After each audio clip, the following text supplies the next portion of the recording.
இந்த மாதிரி ரெசிபி ஒரு முறை வீட்டில் செஞ்சுட்டிங்கன்னா எப்போவுமே ரொம்ப ஈஸியாக செய்வீங்க. இந்த மாதிரி கிரேவி சாப்பிட்றதுக்கு நீங்கள் ரெஸ்டாரண்ட்டுக்கு போவே வேண்டாம். ரொம்ப ஈஸியாக வீட்டில் செய்யலாம். சிம்பிளான கிரேவி ரெசிபி செய்ய போகிறோம். சோயா சங்க்ஸ் வச்சு செய்யலாம் வாங்க. ஃபஸ்ட்டு ஒரு மிக்ஸி ஜார் எடுத்துக்கோங்க. இதில் பார்த்தீங்கன்னா 1/4 கப் அளவுக்கு பொட்டுக்கடலை சேர்த்துக்கலாம். இந்த பொட்டுக்கடலையை நம்ம நல்லா ஸ்மூத்தாக கிரைண்ட் பண்ணி எடுத்துக்கலாம். பாருங்கள், நல்லா ஸ்மூத்தாக அரைச்சாச்சு. இதை தனியாக ஒரு பவுலில் மாற்றி வச்சுக்கோங்க. அடுத்ததாக பார்த்தீங்கன்னா சோயா சங்க்ஸ் எடுத்துக்கோங்க. 1 கப் அளவுக்கு எடுத்திருக்கேன். இந்த சோயா சங்க்ஸ் நான் முன்னாடியே வேக வச்சாச்சு. நல்லா கொதிக்கிற தண்ணியில் 1 கப் அளவுக்கு மீல் மேக்கரை சேர்த்துட்டு 5 நிமிஷம் அப்படியே கவர் பண்ணி வச்சுடுங்க. அதுக்கப்புறம் அதுலேருந்து எடுத்துகிட்டு நல்லா தண்ணி ஃபுல்லாக நல்லா பிழிஞ்சு எடுத்துடணும். நல்லா ட்ரையாக இருக்கணும். பாருங்கள், தண்ணி ஃபுல்லாக பிழிஞ்சு எடுத்தாச்சு. 1 கப் அளவுக்கு மீல் மேக்கர் ரெடியாக இருக்குது, வேக வச்ச மீல் மேக்கர். இப்போ இந்த மீல் மேக்கரை நம்ம பொட்டுக்கடலை அரைச்சோல்ல அதே மிக்ஸி ஜாரில் சேர்த்துக்கோங்க. சேர்த்துட்டு நல்லா அரைச்சிக்கோங்க. இப்போ ஒரு பவுலில் நம்ம அரைச்ச மீல் மேக்கரை சேர்த்துக்கலாம். இதை சேர்த்துட்டு நம்ம முன்னாடியே அரைச்சி வச்சுருந்தோம்ல பொட்டுக்கடலை, அதையும் சேர்த்துக்கோங்க. தேவையான அளவு உப்பு சேர்த்துக்கலாம். நான் 1/4 டீஸ்பூன் அளவுக்கு உப்பு சேர்க்குறேன். இதோட 1/2 டீஸ்பூன் மிளகாய்த்தூள் சேர்த்துட்டு 1/2 டீஸ்பூன் கரம் மசாலாவும் சேர்த்துக்கோங்க. அடுத்ததாக பார்த்திங்கன்னா 1 டேபிள் ஸ்பூன் அளவுக்கு நல்லா பொடியாக கட் பண்ண கொத்தமல்லி சேர்த்துட்டு நல்லா மிக்ஸ் பண்ணிக்கலாம். தண்ணி எதுவுமே சேர்க்கக்கூடாதுங்க. இந்த மீல் மேக்கர்லேயே தண்ணி கொஞ்சம் இருக்கும்ல, ஸோ அதுலேயே நம்ம நல்லா பிசைஞ்சிக்கலாம். இது கொஞ்சம் தண்ணியாக இருக்கிற மாதிரி உங்களுக்கு தோணுச்சுன்னா இன்னும் ஒரே 1 டேபிள் ஸ்பூன் அளவுக்கு பொட்டுக்கடலை மாவு சேர்த்துக்கோங்க. இப்போ இதிலேருந்து சின்ன சின்ன பால்ஸ் ரெடி பண்ணிக்கலாம். ரொம்ப பெருசாலாம் செய்யக்கூடாது, மீடியம் சைஸும் செய்யாதீங்க. கொஞ்சம் சின்ன சின்னதாகவே இதே போல் செஞ்சுட்டு ரெடியாக எடுத்து வச்சுக்கோங்க.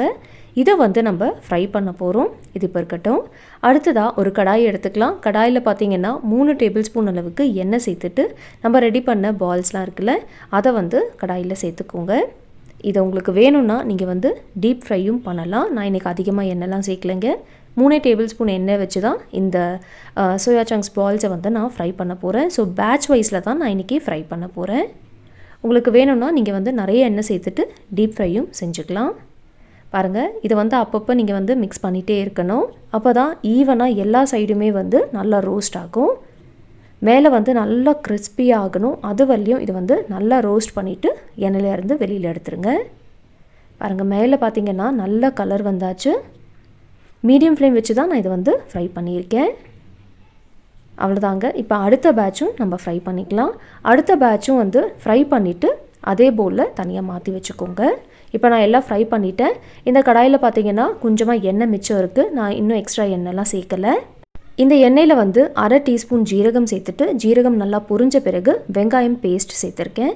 2 மீடியம் சைஸ் அளவுக்கு வெங்காயம் நல்லா ஸ்மூத்தாக கிரைண்ட் பண்ணிவிட்டு அதை கடாயில் சேர்த்தாச்சு. ஒரு முறை நல்லா மிக்ஸ் பண்ணிவிட்டு 1/2 டீஸ்பூன் அளவுக்கு இஞ்சி பூண்டு பேஸ்ட்டு சேர்த்துட்டு நல்லா ஒரு முறை மிக்ஸ் பண்ணிக்கோங்க. 1 நிமிஷத்துக்கு நல்லா வதக்கிக்கணும். பச்சை வாசனைலாம் போகிற வரலையும் நல்லா வதக்கின பிறகு இதில் நம்ம தக்காளி பேஸ்ட்டு சேர்த்துக்கலாம். தக்காளி 3 தக்காளி மிக்ஸி ஜாரில் சேர்த்துட்டு நல்லா ஸ்மூத்தாக கிரைண்ட் பண்ணிவிட்டு அதை சேர்த்தாச்சு. 2 வெங்காயம் அரைச்சி சேர்த்துருந்தேன், 3 தக்காளி அரைச்சி சேர்த்துருந்தேன். ஸோ இப்போ தக்காளி சேர்த்துட்டு ஒரு 2 நிமிஷத்துக்கு நல்லா வதக்கிக்கோங்க. ஓரளவுக்கு எண்ணெயெல்லாம் நல்லா பிரிஞ்சு வந்த பிறகு இதில் 1/4 டீஸ்பூன் மஞ்சள், 1 டீஸ்பூன் அளவுக்கு மிளகாய்த்தூள், 1 டீஸ்பூன் சோம்புத்தூள் சேர்த்துக்கலாம். இதோட 1 டீஸ்பூன் மல்லித்தூளும் சேர்த்துக்கோங்க. கிரேவிக்கு தேவையான அளவு உப்பு சேர்த்துக்கலாம். நல்லா ஒரு முறை மிக்ஸ் பண்ணிக்கோங்க. அதுக்கு முன்னாடி ஒரு 1/2 டீஸ்பூன் அளவுக்கு காஞ்ச மாங்காய் தூளும் சேர்த்துக்கோங்க. மாங்காய் தூள் சேர்க்குறப்ப டேஸ்ட் ரொம்ப நல்லாயிருக்கும். அது இல்லைன்னா பரவாயில்ல, நீங்கள் கடைசியாக ஒரு 1/2 டீஸ்பூன் அளவுக்கு லெமன் ஜூஸ் கூட சேர்த்துக்கலாம். பாருங்கள், நல்லா மிக்ஸ் பண்ணிவிட்டேன். இப்போ இதை 2லேருந்து 3 நிமிஷத்துக்கு நல்லா வதக்கிக்கோங்க. லோ டு மீடியம் ஃப்ளேம் வச்சுட்டு நல்லா வதக்கிக்கணும். பச்சை வாசனைலாம் போன பிறகு இதில் நம்ம 1 கப் அளவுக்கு தண்ணி சேர்த்துக்கலாம்.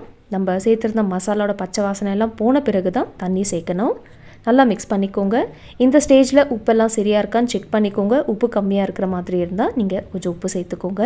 இப்போ இது பார்த்திங்கன்னா கொஞ்சம் திக்காக இருக்கிற மாதிரி இருக்குது. நான் இன்னும் கொஞ்சம் ஒரு 1/2 கப் அளவுக்கு தண்ணி சேர்த்துருக்கேன். நல்லா மிக்ஸ் பண்ணிக்கலாம்.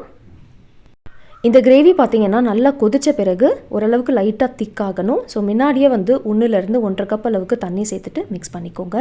இப்போ இதை நான் கவர் பண்ணிவிட்டு 6லேருந்து 8 நிமிஷத்துக்கு மீடியம் ஃப்ளேமில் நல்லா கொதிக்க வைக்க போகிறேன். எண்ணெயெல்லாம் நல்லா பிரிஞ்சு வரணும். ஸோ அது வரலையும் நல்லா கொதிக்க வச்சுக்கோங்க. இப்போ பார்த்திங்கன்னா ஒரு 8 நிமிஷமாக நல்லா கொதிச்சிட்ருக்கு. எண்ணெயெல்லாம் பாருங்கள் நல்லா பிரிஞ்சு வந்திருக்கு. கிரேவியும் ஓரளவுக்கு திக்காக இருக்குது பாருங்கள். கிரேவி வந்து இந்த அளவுக்கு திக்கான பிறகு நம்ம முன்னாடியே மீல் மேக்கர் பால்ஸ்லாம் ரெடி பண்ணி வச்சுருந்தோம்ல, அந்த ஃப்ரைட் பால்ஸை வந்து இதில் சேர்த்துக்கலாம். சேர்த்துட்டு 1/2 டீஸ்பூன் அளவுக்கு கரம் மசாலா சேர்த்துக்கோங்க. கரம் மசாலா கடைசியாக சேர்க்கணும், அப்போ தான் டேஸ்டியாக இருக்கும். இதோட 1 டீஸ்பூன் அளவுக்கு காஞ்ச வெந்தயக்கீரை சேர்த்தாச்சு. காஞ்ச வெந்தயக்கீரை சேர்க்குறப்ப நல்லா வாசனையாக இருக்கும், டேஸ்ட்டும் ரொம்ப நல்லாயிருக்கும். நல்லா ஒரு முறை மிக்ஸ் பண்ணிக்கலாம். இப்போ இதை வந்து நம்ம திருப்பி ஒரு 2 நிமிஷத்துக்கு கொதிக்க வைக்க போகிறோம். ஸோ மூடி வச்சுடுங்க. 2 நிமிஷம் கொதிக்க வச்சா போதும், அதிக நேரம் கொதிக்க வைக்காதீங்க. பாருங்கள் 2 நிமிஷம் நல்லா கொதிச்சாச்சு. நல்லா திக்காக இருக்குது பாருங்கள் கிரேவி. இந்த கிரேவியெல்லாம் வந்து இந்த சோயா சங்க்ஸ் பால்ஸில் நல்லா ஊறி இருக்கும். அவ்வளோதான். இப்போ ஃபைனலாக வந்து நம்ம ஃப்ளேம் ஆஃப் பண்ணிவிட்டு கொஞ்சமாக கொத்தமல்லி இலையை சேர்த்துக்கலாம். ரொம்ப நல்லா இருக்குங்க. ஈஸியாகவும் செஞ்சிட்டோம்ல, ரொம்ப டேஸ்டியாக இருக்கும். சப்பாத்தி, ரைஸ், தோசை, இட்லி எல்லாத்துக்குமே நீங்கள் வந்து வச்சு சாப்பிடலாம். ரொம்ப நல்லாயிருக்கும், ஈஸியாகவும் செய்யலாம். ஸோ கண்டிப்பாக செஞ்சு பார்த்துட்டு உங்கள் ஃபீட்பேக் எனக்கு ஷேர் பண்ணுங்கள். நாளைக்கு இதே போல் ஒரு இன்ட்ரெஸ்டிங்கான ரெசிபியில் நம்ம மீட் பண்ணலாம். தேங்க்ஸ் ஃபார் வாட்சிங்.